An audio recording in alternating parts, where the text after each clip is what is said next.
Saludos y bienvenidos a Átomos y Bits. Comienza aquí esta musiquita, esta sintonía no está cogida al azar, no es baladí. Ese brrruing que suena por ahí es un átomo que va resbalando por los pliegues de la realidad, y el ping es un beat que salta en medio de la tecnología y es, pues eso, la sintonía, el resumen de este programa que cada semana pues habla de ciencia, habla de tecnología, habla de los misterios del mundo que nos rodean desde un punto de vista científico, por supuesto. Un programa que cuenta con Esteban Novillo en la realización técnica, con José Manuel Nieves contándonos toda la información interesante y con Pedro Pablo Maya aquí en el micrófono. Así que comenzamos ya.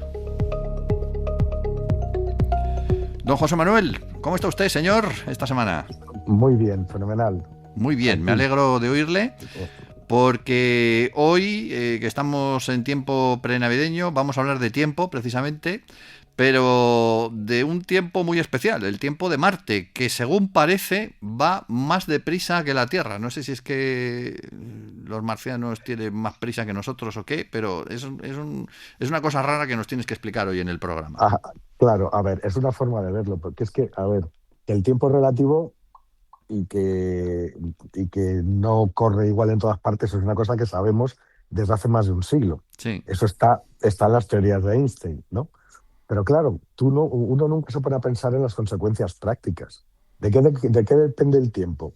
Depende de la gravedad, es decir, de la curvatura que la masa es capaz de hacer en el espacio-tiempo. Es como, ya sabes, ¿no? Lo de la sábana. Pones una sábana y colocas cosas encima, entonces la sábana se curva, ¿no? Sí. Bueno, pues el espacio-tiempo sería la sábana que hay en el universo, y ahí las cosas que hay, planetas, galaxias, estrellas, curvan. Y claro, cuanto más gravedad hay, pues más lento pasa el tiempo. Uh-huh.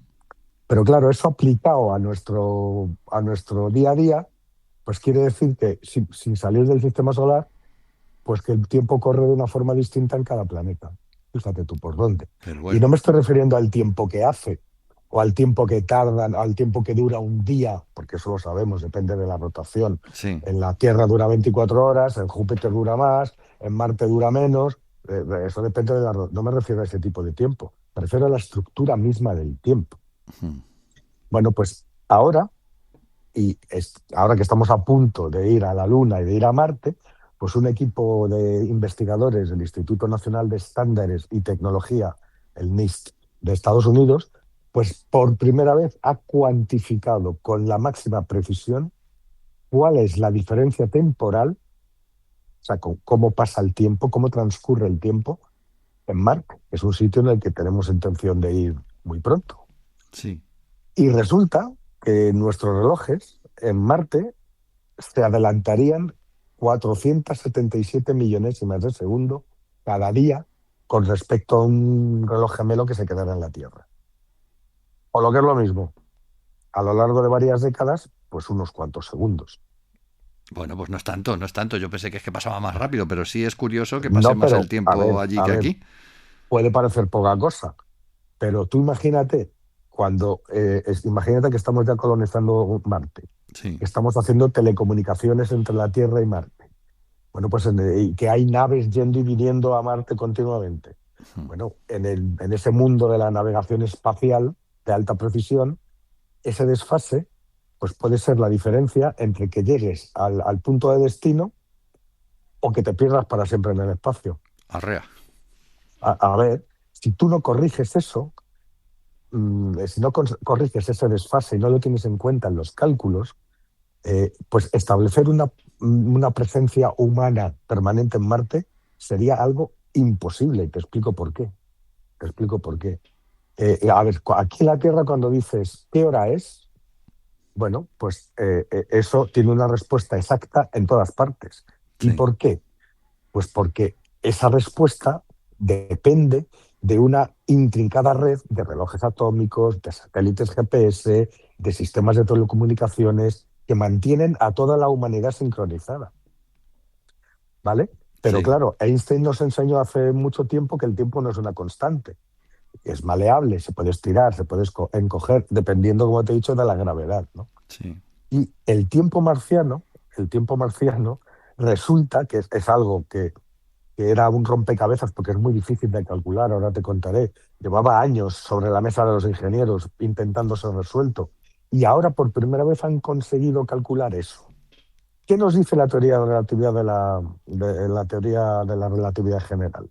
Pues que la gravedad, aparte de mantenernos con los pies en el suelo, pues también es esa curvatura en el tejido del espacio-tiempo que se deforma en presencia de planetas, como te he dicho, ¿no? Planetas, de estrellas o de cosas más. Y que cuanto Sí. más fuerte sea la gravedad, pues mayor será esa curvatura. Y en Marte resulta que Marte es más pequeño que la Tierra y pasa lo contrario. La masa es más pequeña, significativamente más pequeña que la Tierra. Y la gravedad en la superficie de Marte es 5 veces más débil que la que tenemos aquí en la Tierra. ¿Y qué pasa con menos gravedad tirando, podemos decirlo así, del tiempo? Pues que el tiempo puede fluir con mayor libertad, puede fluir más deprisa. Mm. ¿Cómo comprobamos esto? Pues extraordinariamente fácil. El día que vayamos allí nos podemos llevar un reloj atómico que nosotros, que estaremos allí en Marte con nuestro reloj atómico, para nosotros funcionará con total normalidad, pero si hemos dejado un reloj atómico gemelo en la Tierra, nos daremos cuenta que el nuestro, el de Marte, se va adelantando poco a poco.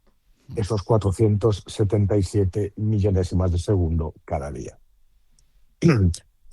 Saber esta diferencia es el primer paso para futuras misiones espaciales, aunque parezca que no. Y fíjate si es complicado, porque calcular con exactitud cómo transcurre el tiempo en Marte o en cualquier otro sitio, pero en Marte especialmente, y ahora verás por qué, pues no ha sido fácil, porque matemáticamente ha supuesto un auténtico dolor de cabeza para los investigadores, mucho más grande de lo que ellos pensaban. ¿Y eso por qué es? Pues porque para tener un resultado preciso, los científicos se tienen que enfrentar ni más ni menos que con uno de los problemas más complejos que existen en las matemáticas, que es el problema de los múltiples cuerpos. Ay, madre.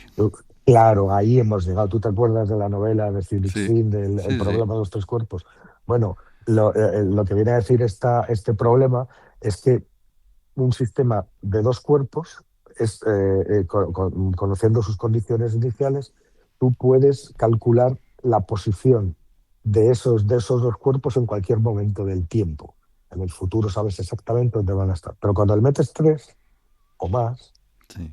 las variables son tantas y discurren y cambian tan caóticamente que el sistema es impredecible. O sea, Mm. no puedes saber qué es lo que va a pasar. Bueno, pues y piensas lo que pasa, para tener resultados fiables del tiempo en Marte, pues no vale con que compares dos cuerpos, la Tierra y Marte, para compararlos. No, señor, tienes que tener en cuenta que hay más cosas moviéndose alrededor y que también influyen gravitatoriamente tanto en Marte como en la Tierra. O sea, el sistema solar es como un salón de baile donde el Sol tiene el 99% de la masa y tira de todo lo demás. Pero eso no quiere decir que cosas más pequeñas como la Luna, Júpiter, Saturno, ellos también pegan sus tirones gravitatorios los unos con los otros. Claro. Es decir, tienes que calcular todos los efectos combinados de todos los cuerpos del sistema solar. Y para terminar de complicar las cosas, la Tierra o la Luna tienen órbitas que son prácticamente circulares, pero la de Marte no. La de Marte es excéntrica. Es decir, que no es redonda, no es circular, sino que es alargada. ¿Y eso qué quiere decir? Pues que la distancia de Marte al Sol cambia drásticamente. Hay momentos en que está mucho más cerca del Sol y tiene una gravedad mayor, y momentos en que está más lejos y tiene una gravedad menor. Sí. Esto es lo que se llama, es una órbita excéntrica. Y esa excentricidad hace que la velocidad a la que el tiempo marciano transcurre resulta que no es fija, sino que depende de en qué punto de la órbita se encuentre. O sea que He dicho, esos segundos o esos milisegundos de más varían según varían, el claro, momento. si tuviera siempre la misma distancia, si fuera una órbita circular, sería la misma. Pero como no es circular, que es ovalada, quiere decir, cuando está más cerca el Sol tira más fuerte, cuando está más lejos tiene menos gravedad. Es decir, esos 477 microsegundos son solo un promedio, Sí. porque lo que han calculado estos investigadores es que la influencia de los vecinos y la influencia de esa órbita más alargada de Marte pueden aumentar o disminuir esos 477 microsegundos hasta en 226 microsegundos al día, es decir, en una tercera parte. vamos, es un Cristo eso. Es un baile temporal que va cambiando constantemente y que si queremos que nuestros ordenadores se hablen entre sí, se sincronicen y funcionen los sistemas de GPS, tenemos que ser capaces de predecirlo con exactitud matemática. Claro. Fíjate, en la Luna, por ejemplo, es más fácil. Sigue siendo complicado, pero es más fácil, porque estos mismos investigadores ya hicieron este mismo tipo de estudio con la Luna y encontraron que allí es 56 millonésimas de segundo más rápido que en la Tierra. Pero claro, eso es constante, es consistente, porque la Luna tiene una órbita circular, Sí, es pero, un momento que siempre es el pero mismo. siempre es el mismo. Pero para Marte no, la distancia cambia con respecto al Sol y eso hace que las variaciones sean muchísimo mayores. Es un problema de tres cuerpos extremadamente complejo, pero que se convierte en un problema de cuatro cuerpos: Sol, Tierra, Luna y Marte. ¿Y cómo puede afectar esto a nuestras vidas? O la de los astronautas, ¿no? Pues como te he dicho antes, ¿no? Que se desvíe, en el fondo es medio milisegundo al día. Bueno, pues afecta de una forma brutal. Y la principal razón, aparte de la navegación, son las comunicaciones. Es que ya se está estudiando lo que podemos llamar un Internet interplanetario. Es que en la actualidad las comunicaciones entre la Tierra y, por ejemplo, los rovers que hay en Marte, o con cualquier otra nave que esté por ahí, son prehistóricas. O sea, en palabras de los investigadores, son casi, fíjate qué término usan, pretelegráficas.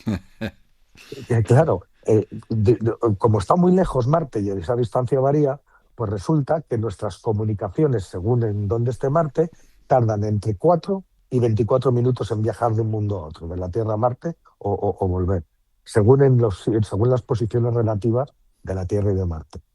Pero por eso, enviar una instrucción a los rovers y recibir una confirmación, pues se convierte en un proceso que puede ser lento. Tú imagínate que estás viendo, el rover te manda una señal de que está a punto de caerse y esa señal te tarda entre 4 y 24 minutos en llegar a la Tierra. Tú contestas, tarda otros entre 4 y 24 minutos en volver a Marte Y ya y se ha para caído.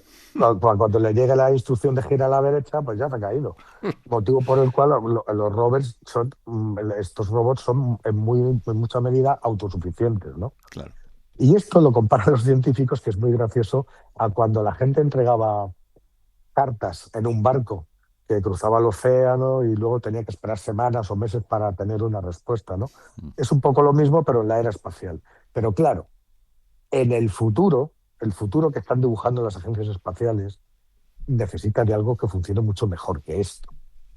Y ya se está trabajando para la Luna y para Marte en lo que se llama una arquitectura Luna-Marte, que va a tener toda una red de satélites GPS orbitando alrededor de Marte, sistemas de comunicaciones de alta velocidad para transmitir vídeo, datos y todo en forma masiva. Y para que este GPS funcione, es imprescindible ser capaces de medir exactamente el tiempo que tarda una señal en ir desde el satélite que va a mandar esa señal hasta el receptor. Es decir, si los relojes de esos satélites y de los receptores no están perfectamente sincronizados, se dispara el error de la posición. Ya. Fíjate, aquí en la Tierra, para no ir más lejos, un error de microsegundos en el reloj de un GPS supone errar en una distancia, en una localización de kilómetros. Apenas un solo microsegundo de desfase. Pues imagínate lo que sería intentar aterrizar una nave en Marte con ese mismo margen de error. En lugar de en la base, te posas 5 kilómetros más para allá.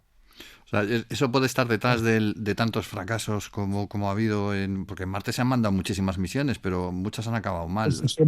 Por eso no se define exactamente un punto de aterrizaje, sino una zona de aterrizaje. Sí. Es un área, por eso se busca un área lo suficientemente grande y despejada como para que si hay una distancia de un par de kilómetros no sea peligroso. Eso, acuérdate lo que le pasó a los de la misión Apolo en la Luna, Sí. que se pensaban que iban a un llano y vieron que iban directamente contra unas rocas y entonces Armstrong tuvo que tomar los mandos y hacer un aterrizaje manual. Claro, estas cosas pasan, ¿no? Pero bueno, además de todo esto, fíjate, las redes 5G, por ejemplo, necesitan precisiones de hasta una décima de microsegundo. Pero si consigues esa sincronización, pues será casi como poder hacer una comunicación en tiempo real y sin pérdida de información. Es decir, no habrá que esperar a ver qué pasa. Sería ese salto que necesitamos, ¿no? Cuanto mayor seamos capaces de hacer esa sincronización, mejor. Con lo cual, este estudio, para que veas que parece una tontería, 477 microsegundos, y eso que, pues fíjate tú si esto da de sí. Ya, ya. Este trabajo lo que hace es que sienta las bases para una futura infraestructura que muy pronto va a ser vital para nosotros.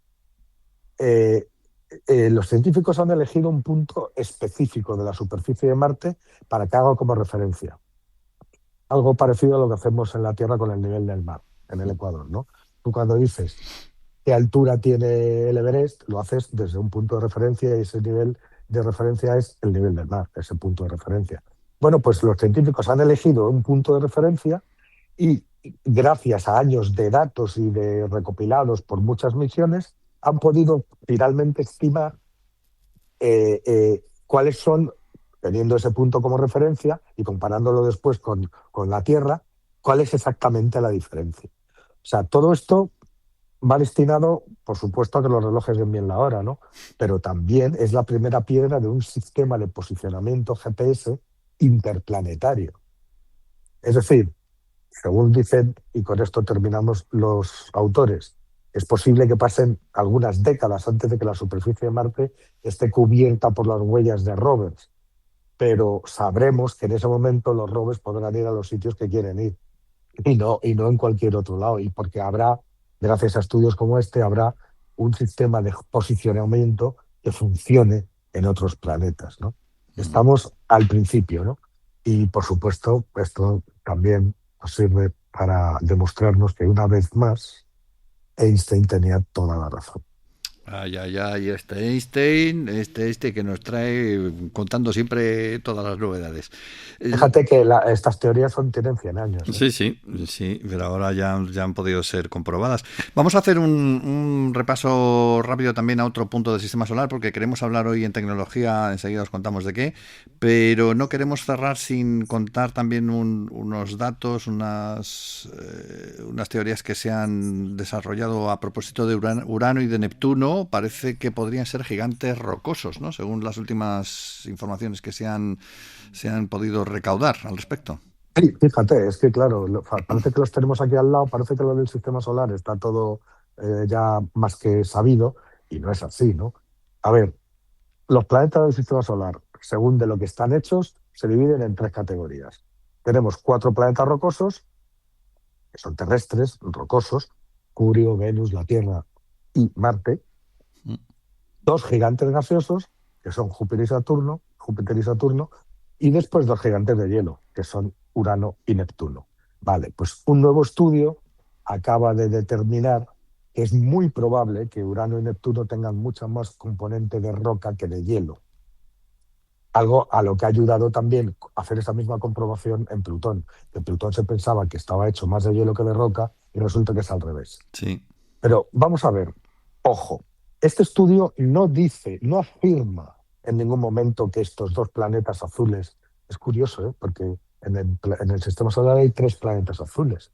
El nuestro, luego tenemos Neptuno, que es un azul pálido, y Urano, que es un azul pálido, perdón, y Neptuno, que es un azul más cobalto, Sí, sí, más ¿sabes? cobalto, sí, sí. Bueno, pues no dicen, digo, en ningún momento que estos dos planetas azules sean o de hielo o de tierra o terrestres o rocosos, sino que se limita a poner en duda la única posibilidad que se contemplaba hasta ahora de que fueran sí o sí mundos de hielo. Es decir, hacen una nueva interpretación en la cual es posible cualquiera de las dos cosas. Y eso ya es un avance. Es decir, ahora ya no podemos afirmar, después de este estudio, que sean gigantes de hielo, sino que existe la misma posibilidad de que sean gigantes rocosos. ¿Y cuándo lo sabremos? Pues cuando mandemos algo allí para verlo. Vale, entonces, ¿esto cómo lo hicieron? Pues desarrollando un proceso de simulación muy sofisticado para estudiar el interior de Urano y de Neptuno, ¿no? Según estos investigadores, la clasificación que se le ha dado hasta ahora a esos dos mundos, gigantes de hielo, es demasiado simplista, porque todavía se entiende muy poco de estos dos grandes planetas, ¿no? Porque, a ver, los modelos basados en la física, de la cual no se conoce entera, dependían mucho de suposiciones. Suponemos que las condiciones son parecidas a las de otros planetas y entonces quiere decir que la densidad de estos mundos es tal y entonces los movimientos son compatibles con una composición de hielo. Vale, pues son suposiciones. Y los modelos empíricos, los basados en datos de sondas que han pasado por allí, pues son demasiado pocos. Sí. Lo que han hecho los científicos es combinar las dos cosas para tener un nuevo modelo del interior, digámoslo así, agnóstico, basado en los datos que se conocen, pero agnóstico e imparcial. Y resulta que los resultados, como te digo, dan la posibilidad, arrojan la posibilidad de que la posible composición interna de estos gigantes de nuestro sistema solar, pues no se limita solamente al hielo. Es algo que ya sugirieron hace como 15 años, pero ahora disponen de un marco teórico, de un marco numérico, matemático, que lo demuestra. ¿Vale? ¿Y qué es lo que demuestra? Pues que ambos planetas pueden ser tan ricos en agua como en roca. Con lo cual, Claro, con lo cual, pues bueno, caben dudas, o sea, evidentemente caben dudas, pero de lo que no cabe duda es que estos resultados allanan el camino hacia nuevos escenarios de la composición interior de estos dos gigantes y al mismo tiempo desafían supuestos que lo dábamos por buenos desde hace décadas y al mismo tiempo sirven como guía para futuras investigaciones en planetas incluso fuera del sistema solar, ¿no? habrá que Es decir, seguir investigando.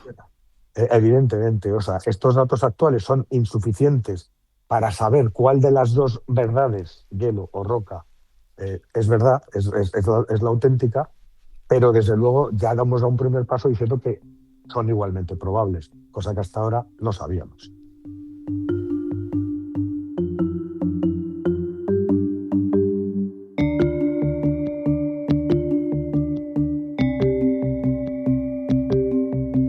Hablemos pues de tecnología. En esta época, mucha gente que aprovecha para pedir de regalito uno de los objetos tecnológicos más deseados por el Homo occidentalis, que es el iPhone, el misterio del iPhone. ¿Por qué todo el mundo quiere un iPhone, José Manuel? Claro, claro. Yo me he preguntado eso, mucha gente se ha preguntado eso, porque tú fíjate que cuando hay una presentación del iPhone, es una noticia mundial. O sea, salen todos los periódicos Sí. que se ha presentado la nueva generación, cosa que no sucede con la presentación de ningún otro dispositivo, de ningún otro teléfono, ni de Samsung, ni de nadie. O sea, el iPhone es una cosa distinta. O sea, cada vez que se sube el CEO a presentar un nuevo iPhone, o sea, yo me acuerdo siempre de una portada del New York Times que había dos noticias importantes. Una era que Obama había presentado su Obamacare, el programa Sí, de salud sistema de pública, salud, sí. que fue una revolución en Estados Unidos y que ahora, claro, Trump se lo ha cargado, ¿no? Pero que en el momento de presentarse. Y al mismo tiempo se había presentado el iPhone que tocaba, que no me acuerdo cuál era. ¿Y qué hizo el New York Times? Dividió la portada en dos mitades y en una puso a Steve Jobs, que entonces estaba vivo, y en la otra a Obama. Eso no se ha visto en la vida. Y sobre todo, si tienes en cuenta el precio. O sea, un iPhone te cuesta lo mismo o incluso más que un sueldo mensual de muchos españoles, ¿no? Pero claro, si tú te fijas, si coges las especificaciones, cosa que Apple normalmente no hace, hay que sacarlas con palanca. Pero si te fijas en la hoja de especificaciones de un iPhone, pues enseguida te das cuenta de que el hardware que lleva un iPhone está al mismo nivel que un teléfono de Android de gama media, que es muchísimo más barato. Con lo cual, ¿qué estamos Vamos, comprando ahí? ¿Una marca o no, qué? claro, no, déjame porque aquí hay más, claro, porque esto tiene truco, ¿no? Es decir, cualquiera que use un teléfono Android con un sistema de Google nos puede decir, y además nos lo dirá con toda la razón, que su teléfono de 400 euros tiene más memoria RAM que el último iPhone 17, Sí. que la batería tiene muchos más miliamperios que cualquier batería de Apple, que Samsung o Xiaomi ya están montando cámaras de 200 megapíxeles y Apple ha tardado años en pasar de 12 megapíxeles, que las tenía hasta la generación anterior, y acaba de estrenar las de 48 megapíxeles. Y sin embargo, es el teléfono que mejor fotografías hace, Sí. ¿vale? Y luego, por no hablar de la inteligencia artificial, cualquier teléfono de Google que se base en Android tiene un sistema de inteligencia artificial que a primera vista parece mucho más avanzado. Y Siri a veces no llega, no da la altura. Pero aún así, Apple gana y por goleada. Es decir, en la gama alta se lleva casi el 80% de los beneficios de toda la industria móvil del mundo. ¿Y Pues cómo es eso? es que para pensarlo, ¿no? Dices, ¿y por Eh, qué? eh, ¿Y cómo lo eh, hacen? eh, ¿Cómo lo hacen? Vale, pues no es fácil, ¿no? Por eso quería dedicar un ratito a intentar explicar esto, ¿no? Porque tenemos que pensar en varios factores. O sea, hay tres frentes. Uno que es lo que podemos llamar la ingeniería invisible. Luego está la psicología del deseo y luego un fenómeno que Apple lo hace muy bien, que se llama el fenómeno de la jaula de oro. Te explico. La tecnología invisible. ¿Por qué un iPhone con 8 gigas de RAM rinde igual o más que un Android que tiene el doble de RAM, 16? Hay una diferencia fundamental y es la arquitectura. ¿Por qué? Tú piensas en Android. En Android, el sistema operativo tiene que funcionar en miles de dispositivos distintos, de un montón de marcas, con procesadores que son de varias marcas. Hay chips de Qualcomm, de MediaTek, de Exynos, hay varios. Es decir, es como intentar diseñar un traje que le quede bien a miles de personas diferentes, ¿vale? Ese es el ecosistema Android. Pero Apple juega otra cosa muy distinta. Apple diseña el chip, que es la serie A, diseña el hardware, que es el propio móvil, y también diseña el software, el iOS, el sistema operativo. Eso se conoce como integración vertical. Y eso quiere decir que cuando Apple diseña una nueva versión de su sistema operativo, sabe exactamente cuántos transistores tiene el procesador que lo va a ejecutar. No lo hace, es un traje a medida, no es un traje prêt-à-porter que le tiene que valer a un montón de sistemas operativos, a un montón de procesadores distintos. No necesita fuerza bruta, necesita optimización. Fíjate que la inmensa mayoría de los usuarios de un iPhone, como el 90%, inmediatamente instalan las nuevas versiones del sistema operativo. Y ese porcentaje se queda en menos de la mitad de los usuarios de Android. ¿Por qué? Pues porque se encuentran con que su terminal ya no es compatible, con que algunas cosas no funcionan, en fin. Además de eso, la gestión de la memoria en los iPhone no usa un sistema que sí usa de Android y que produce mucha basura. Tú sabes esa basura que te va produciendo esa memoria, que te va comiendo toda la memoria y Sí. requiere un montón de... Bueno, pues iOS no genera prácticamente basura. Y entonces 1 giga de RAM, de memoria RAM de iPhone, equivale a varios gigas de memoria RAM de un teléfono Android. Y lo mismo pasa con la batería. No se trata de la cantidad de miliamperios que tengas, es decir, de lo grande que sea el depósito de gasolina, sino de cuánto consume el coche. Y resulta que los procesadores de Apple son los más eficientes de todo el mercado por vatio. Lo que menos consumen. Es decir, con menos batería, con menos memoria RAM y con menos de todo, tienes un iPhone que puede hacer mucho más con mucho menos. Y eso les permite montar baterías menores, pero que no sacrifican autonomía con respecto a los demás. Ya. Y aquí llegamos a uno de los puntos críticos, las cámaras. Apple siempre destaca en las cámaras. Pero ¿cómo lo hace si han estado con sensores de 12 megapíxeles, mientras que los de Android han inflado los números de los megapíxeles? Yo creo que a veces hasta lo absurdo ya. Bueno, pues en fotografía el tamaño del píxel y la calidad de la lente resulta que importan mucho más que la cantidad de píxeles que le metas. Pero el verdadero secreto no está ahí, no está en la propia lente, sino en el cerebro, una vez más en el software. Y es que Apple ha conseguido una cosa inigualable. Ha convertido la fotografía en un proceso computacional. ¿Qué ocurre? Cuando pulsas el disparador de un iPhone, el iPhone no toma una foto, toma un montón de fotos, toma 15 o 16 fotos. Y luego, por su inteligencia, combina las mejores partes de cada una de las fotos, reduce el ruido, ajusta el rango dinámico y te da una imagen perfecta, que es un rompecabezas hecho con las piezas de todas las mejores partes de cada una de las fotos que ha hecho. No es una Y foto todo, real, sino una no, combinación de fotos. Sí, pero que es es una real, porque combinación de todo, fotos. pero de fotos reales. O Mm, sea, te hace, en lugar de una, tú dispares, en lugar de una te hace 16.